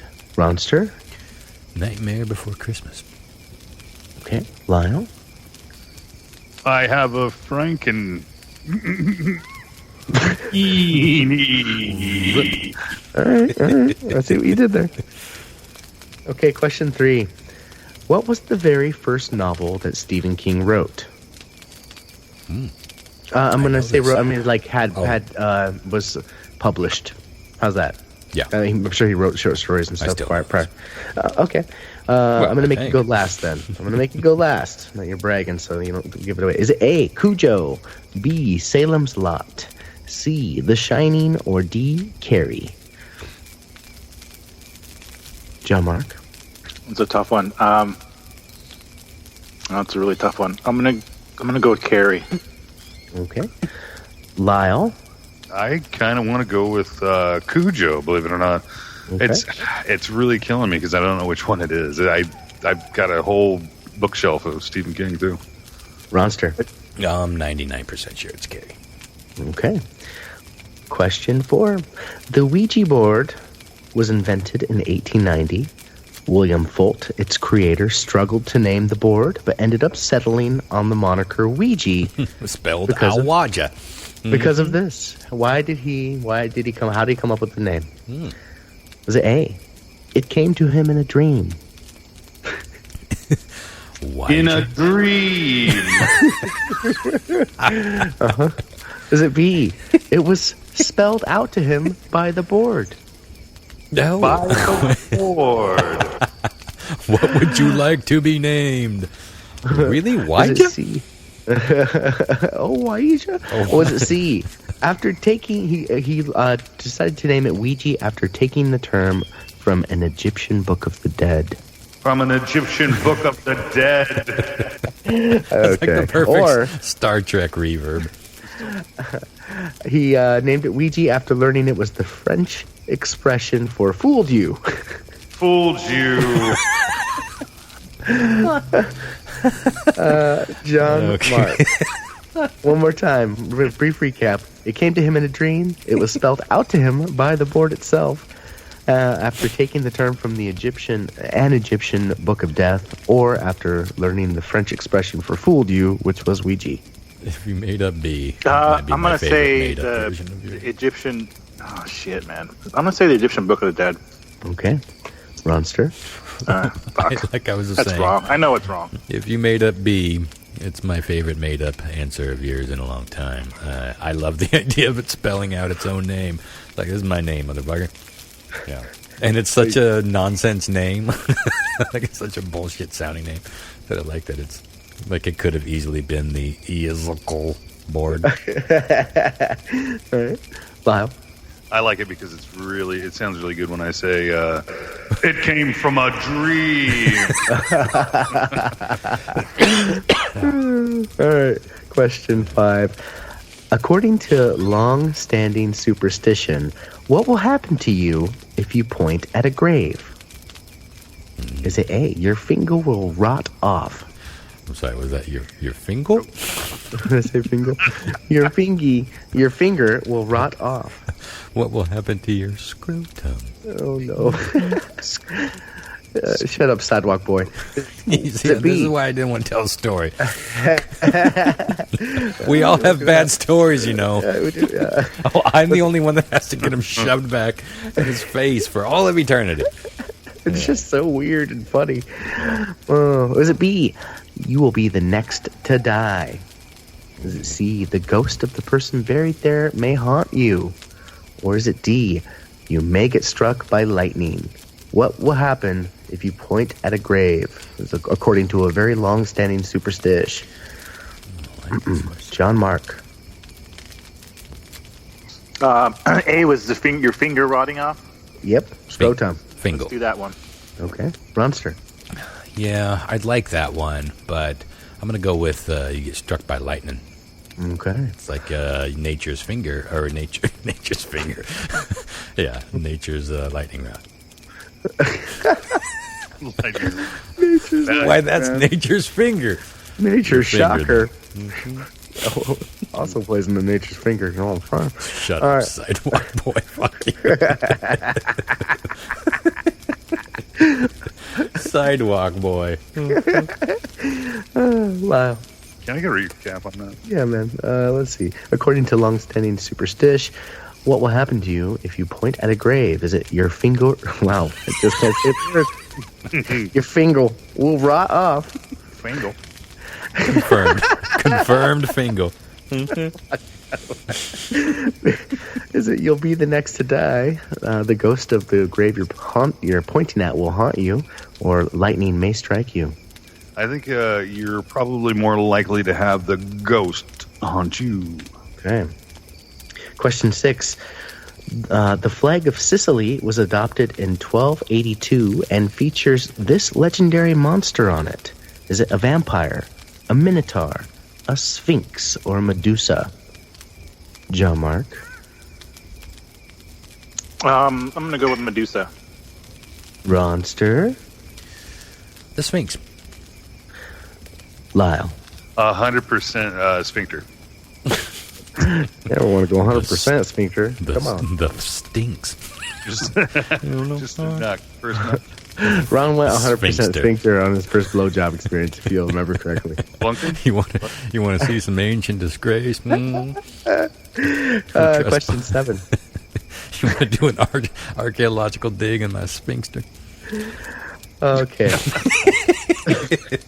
I'm sorry, guys. I'm next level drunk at this point. Oh, God. Question 7.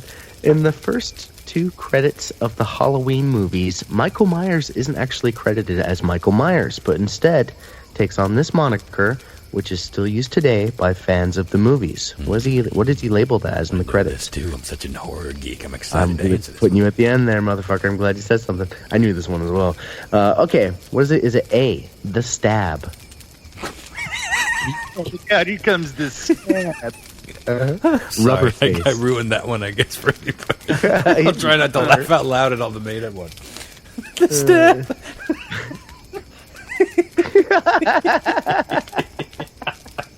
Who played the stab this time? I don't know who's that rubber face guy. All right, I'm sorry. I won't. Let me try to get ruin through all this the again. other- Yeah. Fucker. Is it A, the stab, B, rubber face, C, the shape, or D, white shadow? John Mark. I'm going to say the shape. Okay. Lyle. I really don't know. I would, it's silly as it sounds, I'm going to go rubber face. Ronster. That's not so You're silly. not. That's exactly what the dude wore. Wrong guess, though. I'm feeling pretty strong about the shape. Okay. Let's move on to question 8. For many years, people falsely believed that a mixture of pumpkins and special spices would cure you of this. Is it A, poison ivy? B, having bad luck? Worth a C, try, right? having freckles? Again, or worth D, a try. or D, baldness? Worth a try. Always worth a try. Well, at the very least, you can take the guts and just put them over your head. Your bald spot. It'd work if you're a ginger. Uh-huh. For a couple hours until the flies start out. Same with the freckles, too. Yeah, good point. John Mark.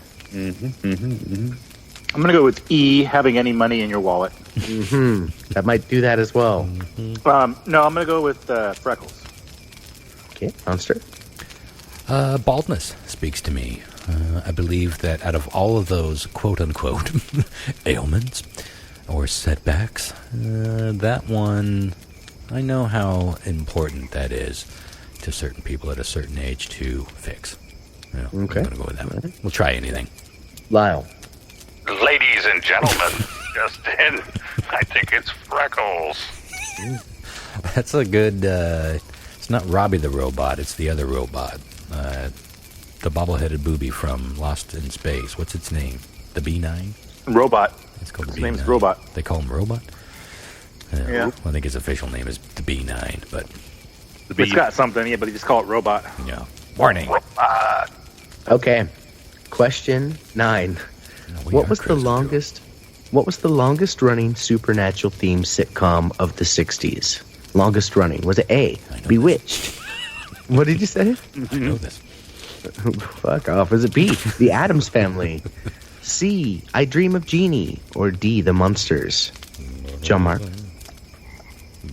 Oh, fuck. This is hard, man. Not as hard as I dream. Oh, I don't know this. Longest running. How many seasons? I was thinking the longest running supernatural show. But sitcom. In the sitcom in the 60s. Yeah, I was thinking it was Dark Shadows, like a home run, but that's not Yeah. a sitcom. That show went on for fucking ever. Shit. So you get so confused with all the syndication. It's like, oh no, I just see these episodes when I'm a kid. And you don't know, like. Yeah, I know how many seasons there were of the Munsters. I can't remember how many. Don't say anything. Yeah, Don't. I'm gonna say Bewitched. Okay. Ronster. Munsters, Addams Family, Bewitched, and what was the other one? I Dream of Jeannie. I'm gonna go with. I'm gonna go with Addams Family. Okay. Lyle. Yeah. Da-da. I think I'm wrong. Da-da-da-da. Da-da-da-da. Da-da-da-da. Da-da-da-da. All right. Question 10.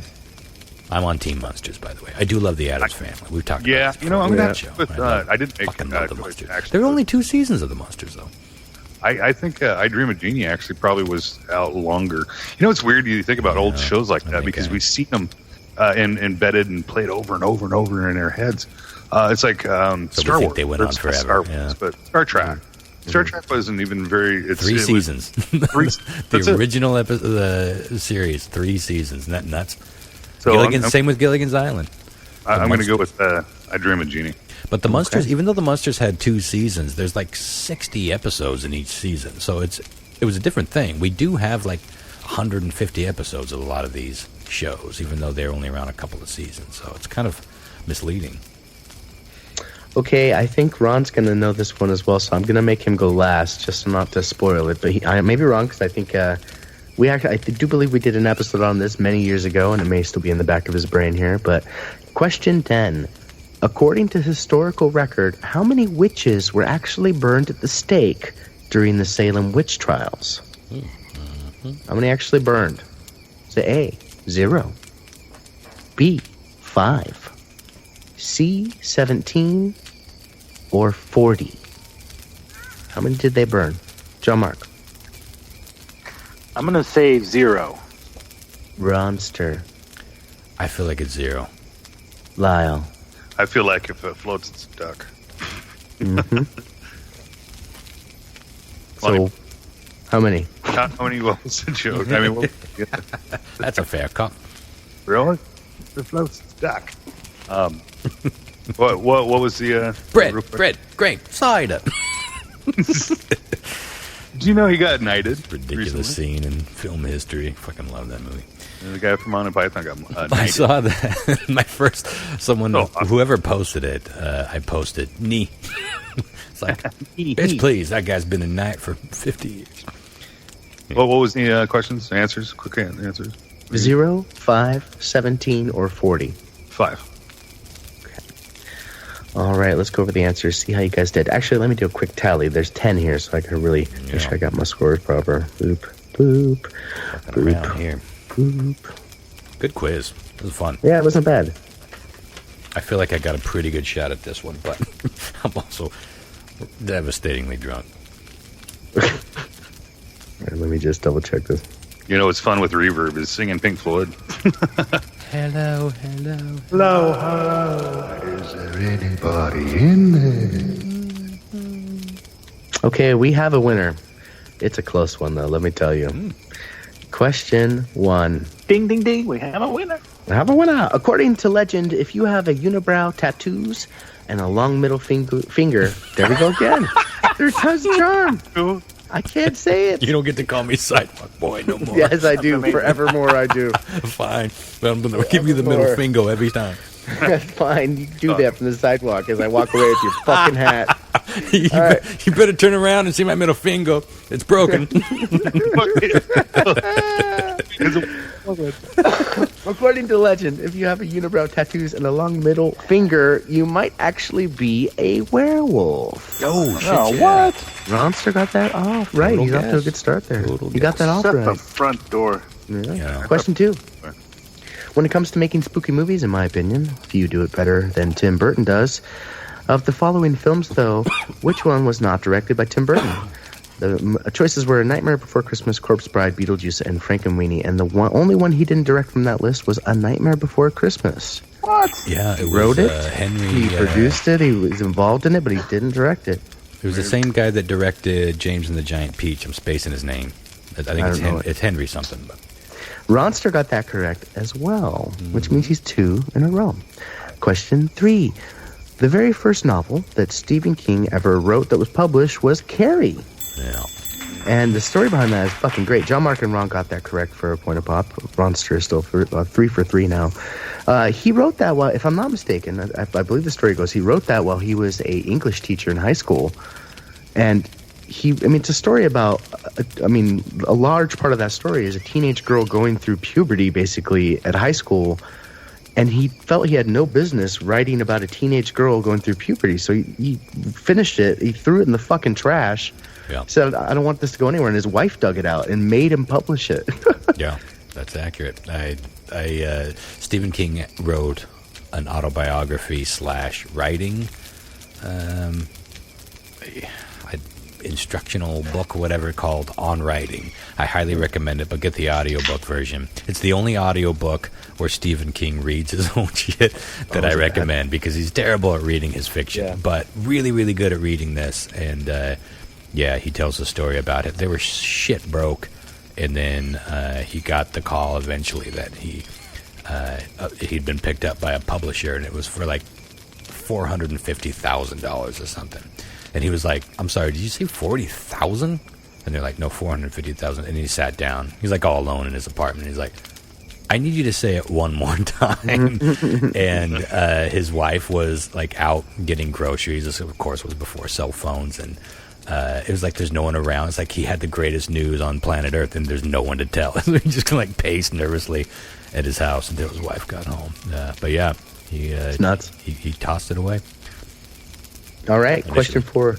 The Ouija board was invented in 1890. William Folt, its creator, struggled to name the board, but ended up settling on the moniker Ouija because the board fucking spelled it to him. Oh my god, I am kicking shit ass today. Yeah. You were 4 for 4, my damn, I'm going down. John Mark. That's really the origin story of the Ouija board name. He later changed his story, saying that it was a combination of hello in French and German. Gotcha. Or something like that. But it's way more fun the other way. Yeah, that's a much better story. Yeah. Question 5. According to long-standing superstition, if you point your finger at a fucking grave, it will rot off. Wow. John Mark got that correct. Yeah.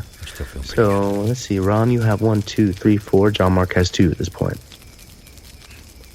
Lyle, you don't have any yet, buddy. But you sounded good losing. Yeah, you sounded good. Losers. Losers have big dicks. It's okay. I'm on the side. I'm still open.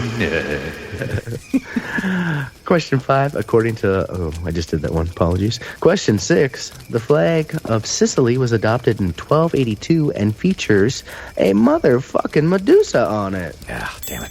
Could this be my comeback? I definitely didn't feel good about that answer. A point for you right there, buddy. There's 10. We're halfway through. Okay. If it's close, it's got to be your comeback. Question 7. In the first 2 credits of the Halloween movies, Michael Myers is credited as not Michael Myers, but instead The Shape. Knew that one. You and Ron, John, Mark, and Ron both got that correct for a point. You and Ron. Me and Ouija. Question 8. For many years, people falsely believed that a mixture of pumpkins and special spices could cure you from having freckles. Oh, shit. Yeah. This is down to the wire. Let's see. So, John, Mark, and Lyle got that correct. Putting Lyle firmly on the board. Yeah. Ding, ding, ding, ding, ding, ding. Me. Question the 9. A part of the Ouija. The longest-running supernatural-themed sitcom of the 60s was Bewitched. Oh, shit. Yeah, John Mark got that correct. Which I believe ties you guys up. Oh, no. It puts him, let's see. One has 1, 2, 3, 4, 5. John Mark has 1, 2, 3, 4, 5, 6. Ooh. Dun, dun, dun. You see how I got cocky? See what happens? You end up on the fucking sidewalk. John Mark standing over you, stealing your hat in front of your girl. Let's just get it over with. Looking down at the ground, embarrassingly. Possibly firing up Tinder for the first time. Last question here. According to historical record, how many witches were actually burned at the stake during the Salem witch trials? The correct answer, indeed, was 0. They hung them all. There was like 20 of them, and one of them was pressed to death. Yeah. Yeah, the drownings all happened, I think, in England. Yeah. The Dunkawitch. Dunkawitch. So that makes John Mark our winner. Good now, fucking grief. If anyone's counting at home, in all the episodes we've done of How Bizarre, John Mark has won 8 times, Ronster has won once, and Lyle hasn't won at all yet. So we have some work to do, boys. All right? do some mental push-ups, Ron, because of your performance I got 5 on questions this fucking right. sidewalk. If you would have just stopped at the 5, I would have won. But you had to keep her going. Do some mental push-ups, We too. gotta get some listeners on to partake in the quiz again. Yeah, that'd be great. Oh, I'm sorry. Are we boring you, John Mark, with you? Are we making it too easy? We gotta get some smart people. I tell you what we need. You know what this show needs is some people that know stuff about stuff. Anyone with a brain out there? I'd like to put a call out for some mental peers. All traveled on the show. I know stuff about things. Yes, find some people who are educated and/or traveled. No, I just mean that I just remembered. I just had a flashback of like having people on, like having guests on, and like having them, and it was just kind of fun to hear different voices. Something has to change because I don't think we're the escape road, Chris. We're failing. I think we're going to keep on failing. And I tried real hard tonight. I paid attention. I got a lot of fucking answers right. I thought I was done for, to be honest. Yeah, I did too. I really thought that tonight was the night. To be honest, I was fucking around a lot, but I blame the dial. I have an excuse. I have an out. Well, I blame John Mark. I have an out too. I blame playing a better opponent. I think that's a valid fucking reason for losing. But good Pete. Good grief, I got a rock. Well, that was fun. Yeah. Even though I lost. Good job, guys. I did get a lot of answers. Yeah. 10 years around the campfire now, I think, guys. That's our 10th annual Around the Campfire extravaganza. Crackle. Yeah. Well, thanks for joining us on our favorite show of the year. And tune in next week. We're going to be talking about 9/11. And a couple surprises. And some announcements and some live changes to talk about. So tune in next week. You shan't want to miss that. And in the meantime, if you want to support the show, you can continue to do so at patreon.com/Tales from the Space Pod. Or, well, no, that's, I guess, the only way at the moment, right? So tune in next week, 9/11. Have a safe and crazy Halloween, you ghouls. Lau, you want to give us a little evil laugh in the well of mystery there?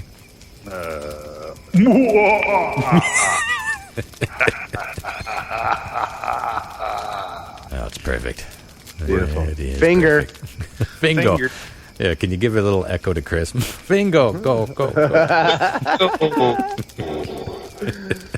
I can't hear you very well from the sidewalk, Ron. Oh, Can you fucking motherfucker. speak You up? just got to have the last word. Fingo. Bye, guys.